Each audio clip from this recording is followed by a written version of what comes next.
Dear friend, नमस्कार। धरा classes में आपका स्वागत है। आज मैं क्लास 12th के फ्लेमिंगो प्रोज का 4th chapter the rat trap का थर्ड पार्ट का हिंदी एक्सप्लेनेशन बताने वाला हूं माय डियर फ्रेंड्स। ये थर्ड पार्ट का हिंदी एक्सप्लेनेशन आपके लिए बहुत ही इजी और बहुत ही आसान बनने वाला है। मैं प्रत्येक वर्ड को आपको मीनिंग बताते हुए तथा प्रत्येक सेंटेंसों का ग्रामेटिकल पॉइंट ऑफ व्यू बताते हुए आगे बढ़ेंगे, जिससे आपके लिए बहुत ही इजी बनेगा क्वेश्चन के आंसर को लिखने में तथा इसको समझ पाने में। तो हम स्टार्ट कर रहे हैं इस पैसेज को माय डियर फ्रेंड्स। देखेंगे फर्स्ट लाइन मैं एक्सप्लेन कर रहा हूँ। ये first line, the Ramsay iron works.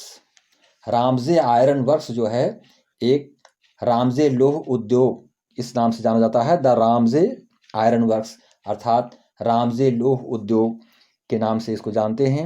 विच का मतलब होता है जो। आर नाउ क्लोज डाउन अर्थात जो बंद हो गया था, अर्थात जो अब बंद हो गया था। नाउ मीन्स अब होता है, क्लोज डाउन मीन्स होता है बंद हो जाना, अर्थात जो अब ये उद्योग बंद हो गया था। ध्यान देंगे my dear friends, we are not so long ago a large plant अर्थात थोड़े समय पहले। We are not so long ago का मतलब होता है थोड़े समय पूर्व।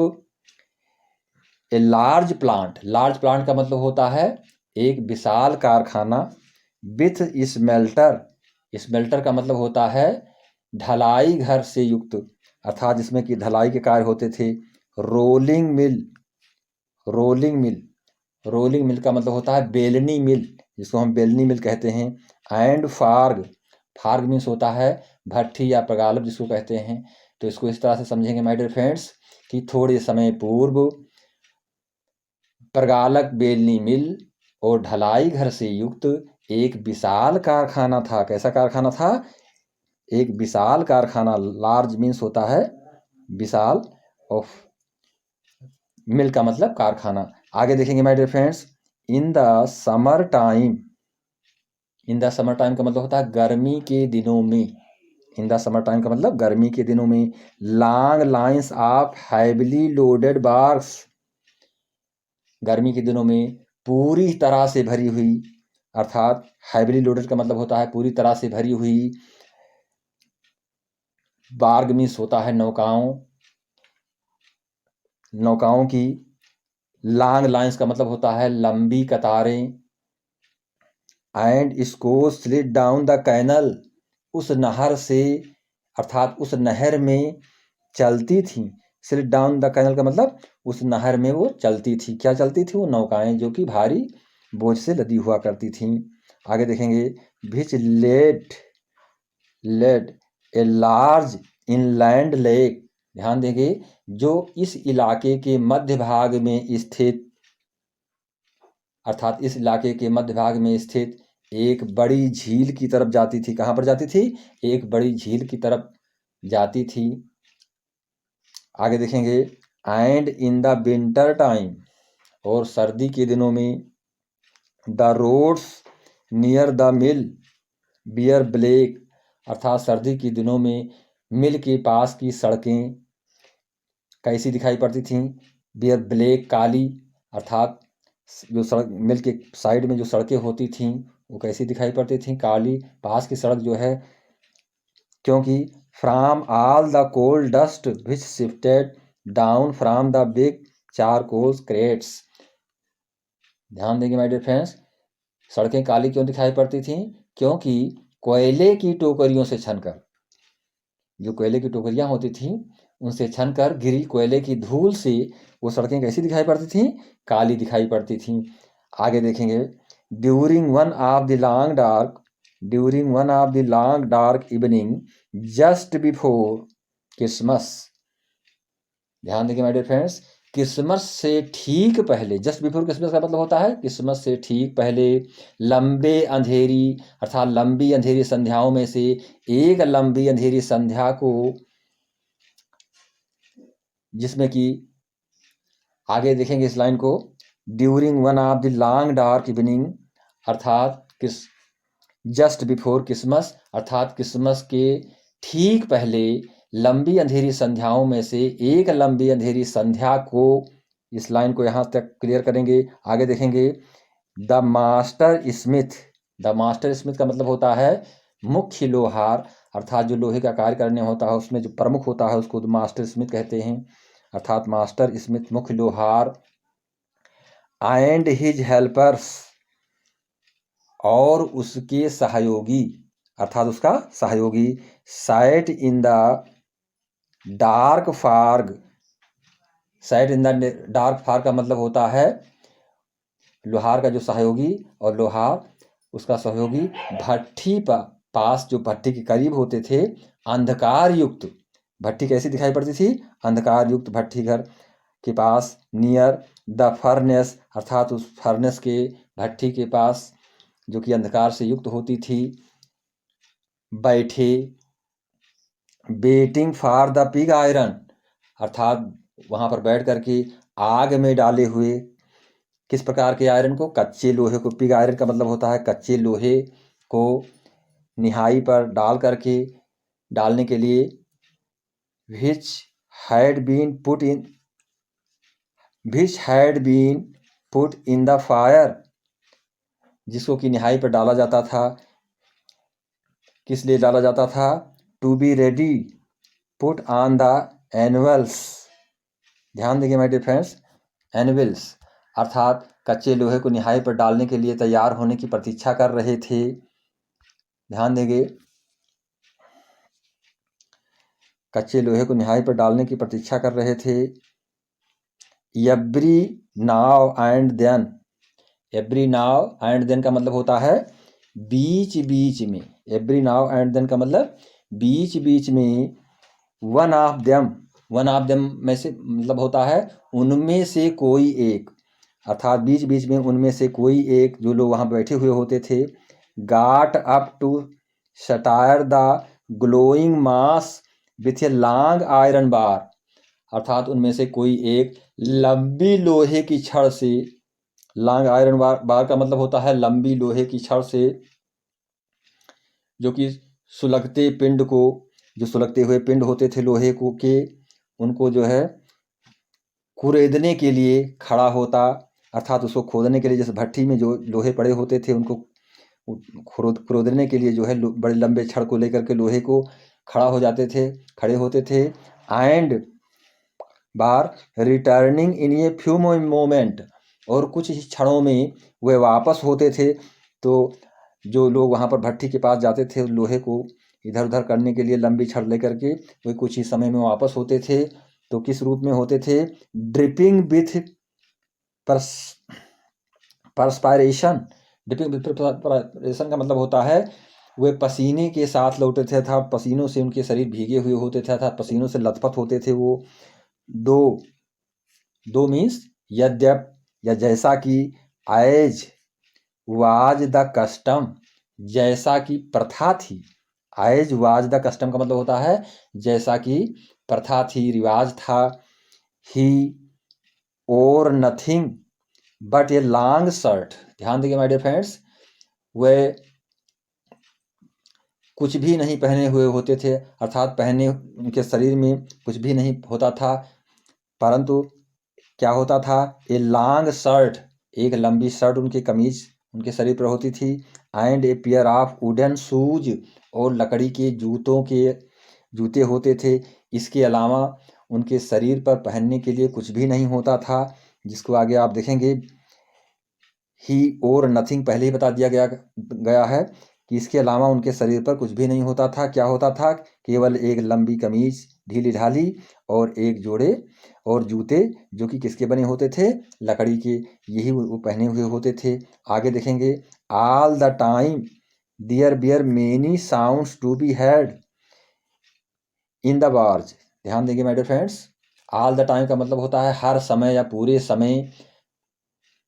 इन the barge, in the forge, अर्थात हर समय या पूरे समय भट्टी में कई प्रकार की ध्वनियाँ सुनाई दे रही थी, कई प्रकार की ध्वनियाँ सुनाई देती थीं, अर्थात all the time there were many sound to be heard in the forge, अर्थात हर समय या पूरे समय कई प्रकार की ध्वनियाँ सुनने को मिल रही थीं, अर्थात आवाज़ें सुनाई दे रही थीं। आगे देखेंगे, the big bellows ग्रोन्ड, the big bellows ग्रोन्ड का मतलब होता है बड़ी धौकनी कराहती थी। ध्यान देखिए, बड़ी धौकनी का मतलब होता है जो भट्ठी के पास लगाए गए संयंत्र होते थे, अर्थात बड़ी धौकनी आवाज करती थी। The big bellows groaned and the burning coal cracks. ध्यान देखिए माय डियर फ्रेंड्स, और बर्निंग कोयल का मतलब होता है जलता हुआ कोयला, क्रैक्स मीन्स होता है चटकता था। ये सारी ध्वनियाँ सुनाई पड़ती थीं। आगे देखेंगे, the fire boy shovel charcoals into the maw of the furnace with a great deal of clatter. ध्यान देंगे माय डियर फ्रेंड्स, तथा आग की देखभाल करने वाला लड़का। ध्यान देंगे भाई, द फायर बॉय का मतलब होता है जो आग का देखभाल करने वाला लड़का, वो shovelled charcoal into the maw of the furnace with a great deal of क्लेटर्स।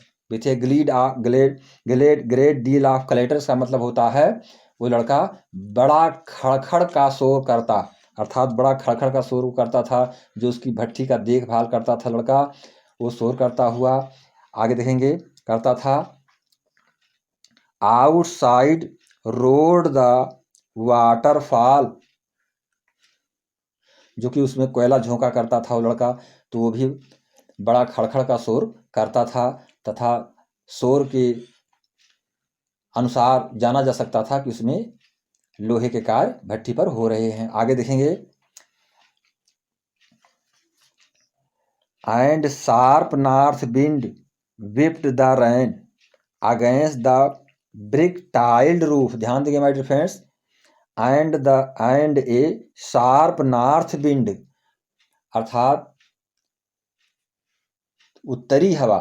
Sharp north wind का मतलब होता है तेज उत्तरी हवा।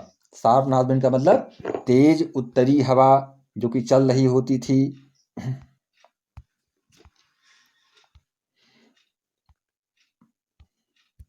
देखेंगे my dear friends, and a sharp north wind, and a sharp north wind का मतलब होता है उत्तरी हवा।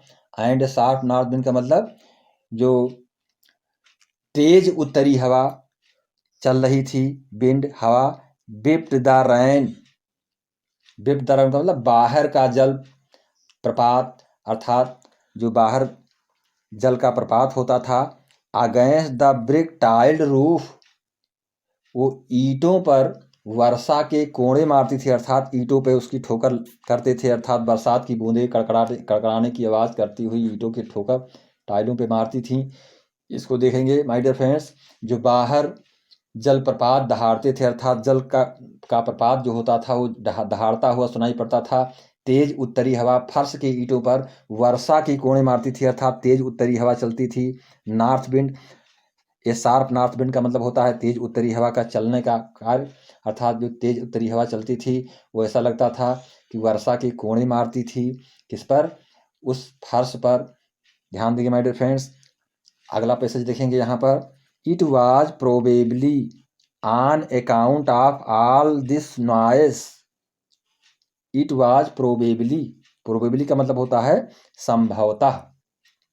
तो it was probably on account of all this noise, संभवतः इसी सब शोर के कारण, संभवतः इसी सब, अर्थात संभवतः इसी सब शोर के कारण, that the black Smith did not notice. ध्यान देंगे माय डियर फ्रेंड्स, संभवतः इसी सब शोर के कारण, आवाज़ों के कारण लोहार का ध्यान, the black Smith did not notice का मतलब लोहार का ध्यान, अर्थात लोहार ने नहीं देखा, नहीं ध्यान दिया कि क्या नहीं देखा, that a man had opened the gate, कि एक आदमी ने गेट खोलकर, एक आदमी जो है गेट को खोला और अंदर आ गया। इस बात को उसने ध्यान नहीं दिया। किसने नहीं ध्यान दिया? उस लोहार ने। आगे देखेंगे माय डियर फ्रेंड्स, लोहार ने ध्यान नहीं दिया कि एक आदमी गेट खोलकर आ गया। आगे देखेंगे, एंड इंटर द फॉग, और तब तक वो कहाँ प्रवेश कर गया? Until he stood close up to the furnace. ध्यान देखिए माय डियर फ्रेंड, तब तक न गया जब तक वो आदमी भट्ठी के निकट आकर खड़ा हो गया, अर्थात जब तब तक उसके पास न गया, तब तक जो है आदमी कहाँ पर आ गया, भट्ठी के निकट आ गया। कौन सा आदमी? वही आदमी जिसके विषय में यह लेसन लिखा गया है माय डियर फ्रेंड्स। आगे देखेंगे। श्योरली, श्योरली का मतलब होता है निश्चित रूप से। It was nothing unusual for poor vagabonds without any better shelter for the night to be attracted to the forge by the glow of light. ध्यान देंगे, इस पूरे सेंटेंस को इस तरह से हम समझेंगे my dear friends. Surely, surely का मतलब तो निश्चित रूप से। It was nothing unusual for poor, अर्थात ये किसी आश्रय रहित व्यक्ति के लिए, एक घुमक्कड़ व्यक्ति के लिए कोई आश्चर्य की बात नहीं होगी। निश्चित रूप से किसी घुमक्कड़ के व्यक्ति के लिए कोई आश्चर्य बात नहीं होगी। वेगाबाउंड्स, जो कि एक घुमक्कड़ व्यक्ति के रूप में होता है, जिसके पास कोई आश्रय नहीं होता है, इसके लिए कोई आश्चर्य का विषय नहीं होगा। Without any better shelter for the night to be attracted to the forge, अर्थात इस रात्रि में ग्लो ऑफ लाइट, अर्थात कालिमा लिए हुए ठंडी रात्रि में शीशे से निकलने वाले प्रकाश की चमक के पास ढलाई घर की ओर आकर्षित ना होना, अर्थात ढलाई घर के पास आकर्षित ना हो एक ऐसा व्यक्ति जो कि आश्रय रहित हो, तो इसमें किसी आश्चर्य की बात नहीं है my dear friends. Escaped through the sooty panes, sooty panes, ध्यान देंगे, जिसको कि आग के सामने तपने के लिए अंदर आना और उसके लिए असामान्य नहीं है, अर्थात उसके लिए ये बात कोई असामान्य बात नहीं है। And come in the warm themselves in front of, अर्थात भट्ठी के पास आ जाना, अग्नि के पास आ जाना एक घुसपैठिए के रूप में उसके लिए कोई ये असामान्य बात नहीं है, वो उसके लिए एक रेयर बात होगी। द फायर, आगे देखेंगे, द फायर, अग्नि के पास आ जाना। तो यहाँ पर ये बताया जा रहा है कि ऐसा व्यक्ति जिसके पास आश्रय रहित हो, जिसके पास कुछ भी ना हो, एक घुमक्कड़ के रूप में हो, वो किसी भी प्रकाश की चमक के पास, अर्थात ढलाई घर जिसको कहते हैं, ढलाई घर के पास आकर्षित होना, अर्थात वहाँ पर आ जाना, उस भट्ठी के पास आ जाना अपनी ठंड को बुझाने के लिए एक असामान्य नहीं था, अर्थात ये बात उसके लिए लागू भी हो रही है। आगे देखेंगे। The blacksmith glanced only casual, ध्यान देखिए माय डियर फ्रेंड्स, अर्थात लोहे का काम करने वाले ने घुसपैठिए पर एक सरसरी निगाह डाली। कैजुअल का मतलब होता है एक सरसरी निगाह से उसको देखा। And indifferently at the intruder, और निरपेक्ष भाव से, अर्थात एक उदासीनता से भरी नज़र डाली उसके ऊपर। आगे देखेंगे। He looked the way people of his type usually did, क्योंकि वो ऐसा ही दिखाई पड़ रहा था जैसा उसकी तरह के लोग दिखाई पड़ते हैं। आप यहाँ पर समझ सकते हैं माय डियर फ्रेंड्स कि ऐसे व्यक्ति का मेल जो पहले वाले व्यक्ति के से मिलते जुलते होते हैं, अर्थात उनका जो रहन सहन होता है एक समान दिखाई पड़ता है, तो उस पर कोई भी अट्रैक्शन की बात नहीं होती, उसको एक समान रूप से जाना जाता है। तो वही बात यहाँ पर उस ब्लैक स्मिथ के लिए भी है, उस लोहार के लिए भी है कि उस अजनबी व्यक्ति को ना पहचानते हुए भी उसने उस पर कोई ध्यान नहीं दिया। विथ ए लॉन्ग बियर्ड, ध्यान देंगे माय डियर फ्रेंड, कैसा था वो आदमी? विथ ए लॉन्ग बियर्ड का मतलब होता है लंबी दाढ़ी जिसकी थी। डर्टी, और जो गंदे हाल में था। रैग्ड, अर्थात फटे हाल, जिसके कपड़े फटे हुए थे। And with a bunch of rattrap, जो है चूहेदानी का गुच्छा जिसके साथ में था। डैंगलिंग ऑन ही चेस्ट, उस चूहेदानी के गुच्छे को जिसने सीने पर लटका रखा था, अर्थात जिसके सीने पर चूहेदानी के गुच्छे लटक रहे थे, ऐसे व्यक्ति को उसने देखा था। किसने देखा था? उस ब्लैक स्मिथ ने माय डियर फ्रेंड्स। आगे हम देख रहे हैं इस लाइन में, he asked permission to stay, अर्थात उसने ठहरने के लिए अनुमति मांगी। किसके लिए अनुमति मांगी?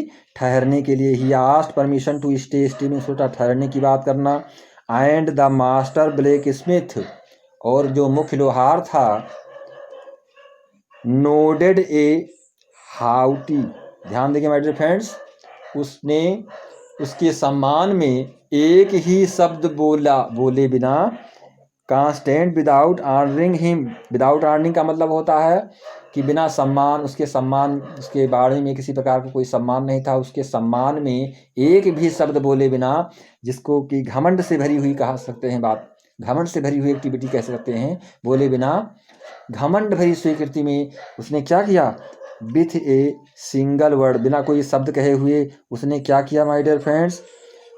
नोडेड, नोडेड का मतलब होता है सिर हिला दिया, अर्थात उसने अपने सिर को हिला दिया। पुनः इस लाइन को देखेंगे कि उस लोहार ने उस ठहरने की अनुमति मांगने पर मुख्य लोहार ने उसके सम्मान में एक भी शब्द नहीं बोले बिना, अर्थात घमंड भरी स्वीकृति से उसने सिर हिलाया, अर्थात कोई शब्द नहीं कहा परंतु उसने अपने सिर को हिला दिया। इससे यह निकल रहा है my dear friends, the tramp did not stay, the tramp did not, ध्यान देंगे my dear friends, the tramp did not stay anything, the tramp did not say anything, अर्थात घुमक्कड़, ट्रैम्प को किसके लिए प्रयोग किया गया है? घुमक्कड़, अर्थात उस चूहेदानी बेचने वाले व्यक्ति के लिए कहा गया है घुमक्कड़। तो the tramp did not say anything, धुमक्कड़ ने भी कुछ नहीं कहा। डिड नॉट से एनीथिंग का मतलब उस धुमक्कड़ व्यक्ति ने भी कुछ नहीं कहा। आइदर, उसके बातों को सुन करके धुमक्कड़ व्यक्ति ने भी कुछ नहीं कहा। He had not come there to talk, वो वहाँ बात करने के लिए नहीं, अर्थात he had not come there to talk का मतलब, देयर मीन्स वहाँ, टू टॉक का मतलब बात करना। He had not come there to talk, अर्थात वह वहाँ बात करने के लिए नहीं, बट लेकिन, ओनली टू वार्म हिमसेल्फ, परंतु तापने के लिए, हिमसेल्फ अर्थात स्वयं को गर्म करने के लिए, तापने के लिए, एंड स्लीप, और सोने के लिए आया हुआ था। वो जो आदमी आया हुआ था वो किस लिए आया हुआ था माय डियर फ्रेंड्स? वो वहाँ बात करने के लिए नहीं, वरन तापने और सोने के लिए आया था। आगे देखेंगे, इन दोज डेज का मतलब होता है उन दिनों, द रामजे आयरन, अर्थात उन दिनों रामसे लोह उद्योग, द रामजे आयरन मिल जो थी, अर्थात रामजे लोह उद्योग मिल, was owned by a very prominent ironmaster. ध्यान देंगे माय डियर फ्रेंड्स, अर्थात उन दिनों रामसे लोह उद्योग का मालिक एक बहुत प्रसिद्ध लोहे का व्यापारी था। कैसा व्यापारी था? आयरन मास्टर, एक बहुत ही प्रसिद्ध, हुज ग्रेटेस्ट, अर्थात एक बहुत ही प्रसिद्ध लोहे का व्यापारी था। Whose greatest ambition was to ship out good iron to the market. ध्यान देंगे माय डियर फ्रेंड्स, जिसकी सबसे बड़ी महत्वाकांक्षा, हुज ग्रेटेस्ट एम्बिशन का मतलब होता है महत्वाकांक्षा, हुज ग्रेटेस्ट एम्बिशन का मतलब होता है जिसकी सबसे बड़ी महत्वाकांक्षा, वाज मीन्स थी, to ship out good iron to the market, अर्थात बाजार में अच्छा लोहा पहुंचाना। अर्थात उसका उद्देश्य क्या था? उस मिल मालिक का उद्देश्य क्या था? जो प्रसिद्ध लोहे का व्यापारी था उसका उद्देश्य यही था कि जिसकी लंबी महत्वाकांक्षा यही थी कि बाजार में अच्छा लोहा पहुंचाया जाए, अर्थात अच्छा लोहा पहुंचाना था उसका एक उद्देश्य, महत्वाकांक्षा ही बन गई थी।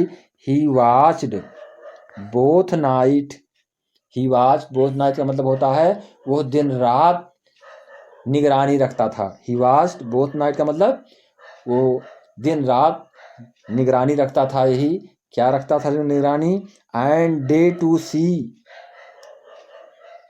पूरे दिन, रात और दिन वो निगरानी रखता था। That the work was done as well as possible, कि काम जो है एज वेल एज पॉसिबल का मतलब होता है यथाशक्ति, अर्थात कि काम यथाशक्ति जितना संभव हो अच्छा हो। The work was done as well as possible, अर्थात काम यथाशक्ति जितना संभव हो अच्छा हो। And at this very moment, और इसी समय, एट दिस वेरी मोमेंट का मतलब इसी समय में, he came into the fog on one of his nightly round of inspection। ध्यान देंगे माय डियर फ्रेंड्स। और इसी समय वह ढलाई घर में, इंस्पेक्शन का मतलब होता है निरीक्षण के लिए, अपने एक रात्रिकालीन दौरे पर आया था। कब आया था? His Knightley round of inspection का मतलब होता है रात्रिकालीन दौरे, अर्थात वो अपने जो है इसी समय पर वह ढलाई घर में निरीक्षण के लिए अपने एक रात्रिकालीन दौरे पर आया हुआ था, अर्थात आया था। Naturally the first thing he सा वाज द टाल रेगामुफिन। ध्यान दीजिए मेरे फ्रेंड्स, स्वाभाविक रूप से, नेचुरली का मतलब होता है स्वाभाविक रूप से। द फर्स्ट थिंग ही सा, जो पहली चीज उसने देखी, ही सा वाज द टाल रेगामुफिन, वो लंबा घुमक्कड़ था। रेगामुफिन का मतलब एक लंबा घुमक्कड़, टाल मीन्स लंबा, अर्थात जो उसकी पहली दृष्टि पड़ी थी इंस्पेक्शन के दौरान, निरीक्षण के दौरान जो उसने देखा था वो लंबा घुमक्कड़ था, घुमक्कड़। आगे देखेंगे, who had eased his bet so close to the furnace. ध्यान देंगे माय डियर फ्रेंड्स, जो हु मीन्स जो भट्ठी के इतना नज़दीक सरक गया था, अर्थात who had eased his bay so close to the furnace, अर्थात वो भट्ठी के इतना नज़दीक सड़क गया था। दैट की steam rose from his wet rags, कि उसके गीले फटे कपड़े से, अर्थात स्टीम रोज, भाप उड़ती थी, दिखाई पड़ती थी, from his wet rags. Wet rags का मतलब होता है गीले कपड़े से, अर्थात उसके गीले फटे कपड़े से जो है भाप उठने लगी थी, क्योंकि वो भट्ठी के पास बैठा हुआ था, इसलिए उसके शरीर तपन के कारण जो है उसके शरीर पहनावे से जो है गीले कपड़ों से, फटे कपड़ों से भाप उड़ रही थी, उड़ता हुआ दिखाई पड़ रहा था। आगे देखेंगे my dear friends,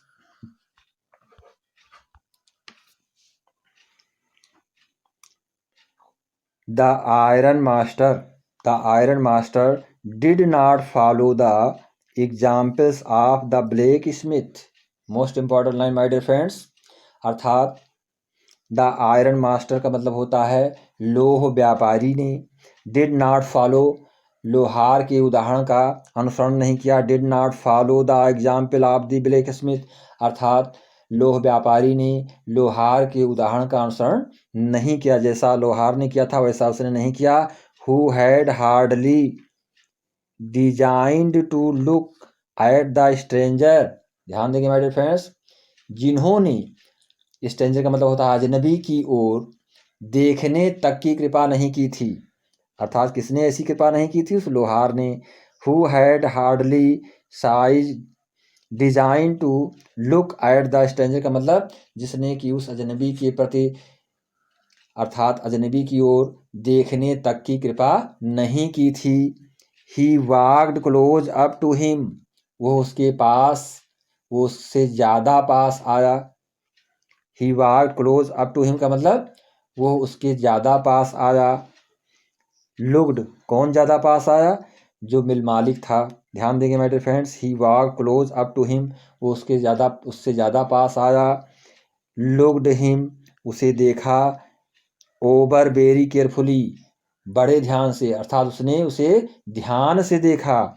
then tore off his slouch hat to get a better view of his face, और फिर उसके चेहरे को और अच्छी तरह से देखने के लिए then tore off his slouch hat, अर्थात उसके चेहरे को और अच्छा देखने के लिए उसने जो है उसके झुके टोप को हटाया। कैसे टोप को हटाया? Then tore off his slouch hat. Slouch hat का मतलब होता है झुके हुए टोप को उसने हटाया, जिससे उसके चेहरे को अच्छी तरह से देखा जा सके। पुनः देखेंगे इस लाइन को my dear friends. Then tore off all his slouch hat to get a better view of his face. अर्थात उसे ध्यान से देखा और फिर उसके चेहरे को और अच्छी तरह देखने के लिए उसने उसे झुके टोप को हटाया। अर्थात उसके जो झुके टोप थे उसको उसने हटा दिया कि जिससे चेहरे को क्लियर देखा जा सके। आगे देखेंगे my dear friends. But of course का मतलब होता परंतु निस्संदेह। इट इज यू, तुम हो, परंतु निस्संदेह यह तुम हो, ऐसा उसने कहा। But of course it is you, परंतु निस्संदेह यह तुम हो। नील्स अलोफ ही शेड। किसने कहा? उस मिल मालिक ने कहा उससे।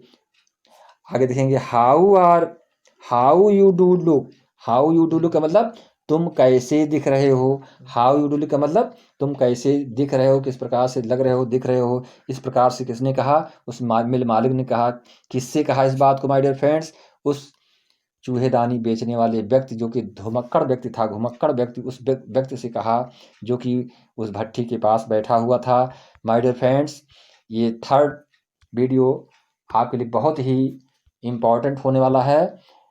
माय डियर फ्रेंड्स, को लाइक करेंगे और शेयर करेंगे, जिससे हर किसी के पास हमारा वीडियो पहुंच पाए, और सब्सक्राइब करेंगे। अगले वीडियो में मैं फोर्थ पार्ट का हिंदी एक्सप्लेनेशन बताऊंगा माय डियर फ्रेंड्स। और इसी के साथ मैं इस वीडियो को क्लोज कर रहा हूं। Thank you. जय हिंद, जय भारत माय डियर।